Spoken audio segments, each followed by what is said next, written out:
ഞാൻ ഫസ്റ്റ് കസാഖിസ്ഥാനിൽ വന്ന സമയത്ത് ഞാൻ ആദ്യം തന്നെ നോക്കിയത് എങ്ങനെ നമുക്ക് ഇവിടെ ചീപ്പായിട്ട് ട്രാവൽ ചെയ്യാൻ പറ്റുന്നതാണ്. അപ്പോൾ ഞാൻ നോക്കിയപ്പോൾ എനിക്ക് മനസ്സിലായത് മെട്രോയേക്കാളും ടാക്സിയേക്കാളും എത്രയോ ബെറ്റർ ആണ് ഇവിടുത്തെ ബസ് സർവീസ്. മിക്ക ടൂറിസ്റ്റ് ഡെസ്റ്റിനേഷനിലോട്ടും നമുക്ക് ഇവിടുന്ന് ബസ് അവൈലബിൾ ആണ്. ബസ്സിന്റെ ടൈമും കാര്യങ്ങളൊക്കെ കാണാൻ വേണ്ടി നിങ്ങൾക്ക് ഇവിടെ യെൻഡെക്സ് മാപ്പ് യൂസ് ചെയ്യാൻ പറ്റും. ഗൂഗിൾ മാപ്പ് ഇവിടെ അത്ര വർക്ക് ആവില്ല. യെൻഡെക്സ് മാപ്പ് നിങ്ങൾക്ക് ഗൂഗിൾ മാപ്പ് പോലെ യൂസ് ചെയ്യാൻ പറ്റും. ടിക്കറ്റ് ഫെയർ കുറച്ച് കൂടുതലാണ് നമ്മുടെ നാട്ടിലെ കമ്പയർ ചെയ്യുമ്പോൾ.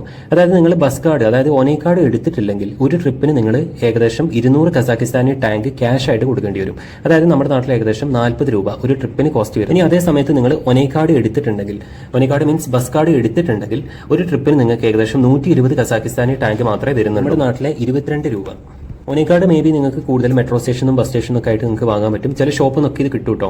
പിന്നെ ഇവിടെ ഒരു ട്രിപ്പ് എന്ന് പറയുന്നത് ഒരു വട്ടം നിങ്ങൾ ബസ്സിൽ കയറി, കാർഡ് സ്വൈപ്പ് ചെയ്ത് ബസ്സിൽ കയറി എപ്പോഴാണോ നിങ്ങൾ ബസ്സിൽ നിന്ന് ഇറങ്ങുന്നത് അതിനാണ് ഒരു ട്രിപ്പ് എന്ന് പറയാം. അതിപ്പോൾ 1 കിലോമീറ്റർ ആണെങ്കിലും 10 കിലോമീറ്റർ ആണെങ്കിലും 20 കിലോമീറ്റർ ആണെങ്കിലും ഫെയർ സെയിം ആയിരിക്കും. കാർഡ് ഉണ്ടെങ്കിൽ 120 കസാഖിസ്ഥാനി ടാങ്കാണ് വരിക. ട്രാവൽ എക്സ്പെൻസ് നല്ല ചീപ്പാണ്.